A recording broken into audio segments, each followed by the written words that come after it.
పూర్వకాలంలో భారతదేశంలో ప్రసిద్ధిగాంచిన రాజ్యం మిథిల. ఈ రాజ్యానికి రాజు మహాజ్ఞాని ధర్మవంతుడు అయిన జనక. ఆయన కేవలం రాజు మాత్రమే కాదు, ఒక మహర్షిలాంటి జ్ఞాని. ఒకరోజు యజ్ఞం కోసం భూమిని దున్నుతున్నప్పుడు నేలలో ఒక చిన్న పాపను కనుగొన్నాడు. ఆ చిన్నారి దివ్యకాంతితో మెరిసిపోతూ ఉండేది. ఆ పాపను సీత అని పేరు పెట్టి తన కుమార్తెగా పెంచాడు. సీతమ్మ చిన్నప్పటినుంచే చాలా వినయంతో, సౌమ్యతతో, అపారమైన అందంతో, దైవభక్తితో పెరిగింది. ఆమెను చూసిన ప్రతి ఒక్కరూ ఆశ్చర్యపోయేవారు. రాజు జనకుడు ఆమెకు తగిన వరుడిని ఎంపిక చేయడం చాలా గొప్ప బాధ్యతగా భావించాడు. సీతమ్మ పెళ్లి వయసుకు చేరుకుంది. ఆమెకు సాధారణ మనిషి కాదు, ఒక మహావీరుడు, ధర్మపరుడు, దైవస్వరూపుడు కావాలని జనక మహారాజు నిర్ణయించాడు. అందుకే ఒక ప్రత్యేకమైన స్వయంవరం ఏర్పాటు చేశాడు. దేవాదిదేవుడు శివుడు ఉపయోగించిన మహాధనస్సును ఎత్తి దానికి తాడు కట్టగలిగినవాడే సీతమ్మను పెళ్లి చేసుకోవాలి. ఈ విల్లు సాధారణం కాదు, అది ఎంతో భారంగా, దివ్యశక్తితో నిండిపోయి ఉండేది. దానిని ఎత్తడమనేది దేవతలకే సాధ్యమని అనుకునేవారు.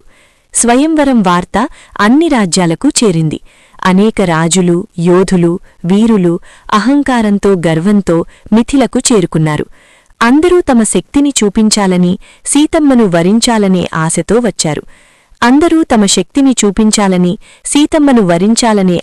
వచ్చారు.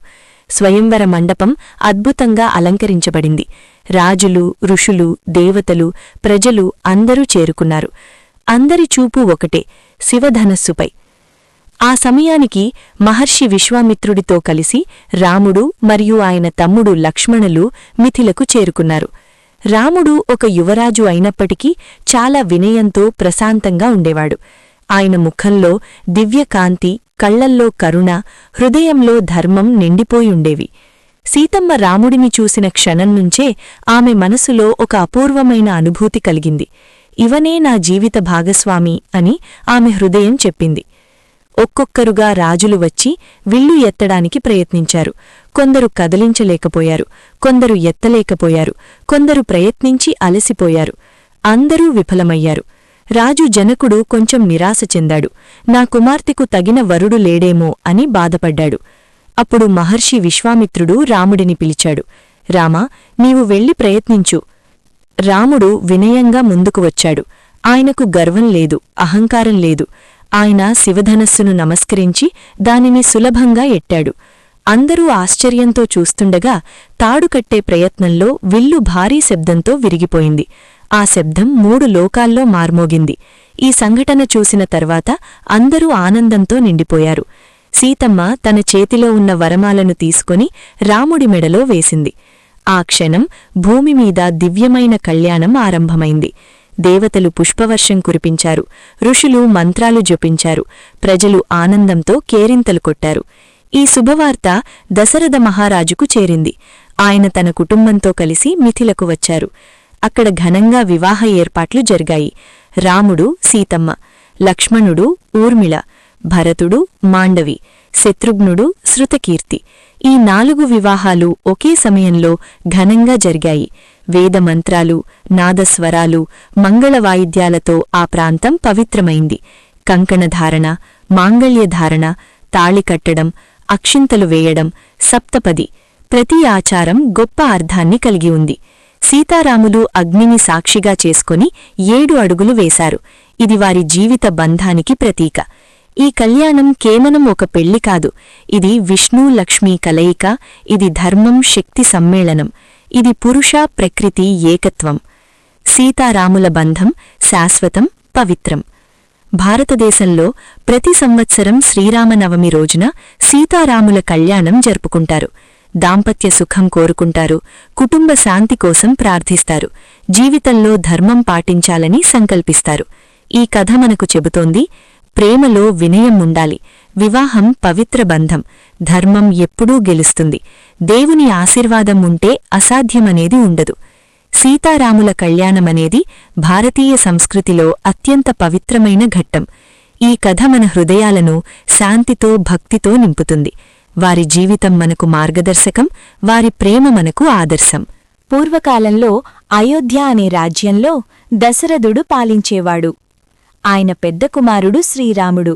ధర్మవంతుడు, వినయశీలి, ప్రజల ప్రియుడు. అందరూ రాముడిని రాజుగా చూడాలని కోరుకున్నారు. రాజు దశరథుడు కూడా రాముడిని పట్టాభిషేకం చెయ్యాలని నిర్ణయించాడు. అయితే రాణి కైకేయి తనకు దశరథుడు ఇచ్చిన 2 వరాలను గుర్తుచేసుకుంది. తన కుమారుడు భరతుడు రాజు కావాలి, రాముడు 14 సంవత్సరాలు అరణ్యవాసం చెయ్యాలి. ఇది విని దశరథుడు తీవ్రంగా బాధపడ్డాడు. కాని మాట తప్పలేకపోయాడు. ఈ విషయం తెలుసుకున్న రాముడు ఎలాంటి బాధ చూపకుండా తండ్రి మాటను గౌరవించాడు. రాజ్యం వదిలి అరణ్యానికి వెళ్లడానికి సిద్ధపడ్డాడు. అతని ధర్మనిష్ట చూసి అందరూ ఆశ్చర్యపోయారు. సీతమ్మ తన భర్తతో ఉండాలని నిర్ణయించింది. భర్త ఉన్నచోటే నా జీవితం అని చెప్పింది. లక్ష్మణుడు కూడా అన్నయ్యతో వెళ్లాలని కోరుకున్నాడు. ఇలా ముగ్గురూ కలిసి అరణ్యవాసానికి బయలుదేరారు. రాముడు, సీతమ్మ, లక్ష్మణుడు అడవుల వైపు ప్రయాణం ప్రారంభించారు. వారు రాజసౌకర్యాలను వదిలి సాదాసీదా జీవితం ఎంచుకున్నారు. నదులు, పర్వతాలు దాటి అడవిలోకి ప్రవేశించారు.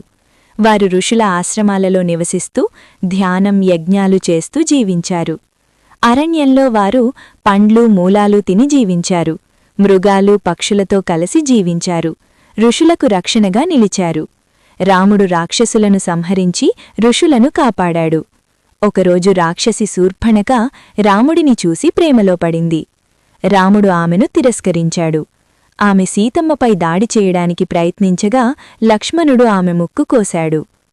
ఈ సంఘటన తరువాత పెద్ద సమస్యలకు దారితీసింది.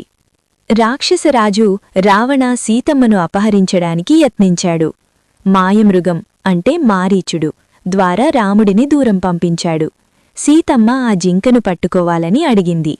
రాముడు దానిని వెంబడించాడు. రాముడు దూరంగా ఉన్న సమయంలో రావణుడు సన్యాసివేషంలో వచ్చి సీతమ్మను మోసం చేసి అపహరించాడు. ఆమెను లంకకు తీసుకెళ్లాడు. ఇది అరణ్యవాసంలో అత్యంత దురదృష్టకరమైన సంఘటన. రాముడు తిరిగివచ్చి సీతమ్మ కనిపించకపోవడంతో బాధపడ్డాడు. అప్పుడు సీత శోధన ప్రారంభమైంది. ఇది తరువాత హనుమంతుడు, వానరసేన, లంక యుద్ధానికి దారితీసింది. ఈ ఘట్టం మనకు చెప్పేది ధర్మం కోసం త్యాగం చెయ్యాలి. కష్టాల్లో కూడా మనం సత్యాన్ని వదలకూడదు. కుటుంబ బంధం ఎంత బలమైనదో చూపిస్తుంది. రాముడు అంటే విధేయత, ధర్మం. సీతమ్మ అంటే భర్తభక్తి, సహనం. లక్ష్మణుడు అంటే అన్నయ్యపై ప్రేమ, సేవ. అరణ్యవాసం రామాయణంలో ఒక ముఖ్యమైన భాగం. ఇది మన జీవితంలో కష్టాలు వచ్చినప్పుడు ఎలా నిలబడాలో నేర్పిస్తుంది.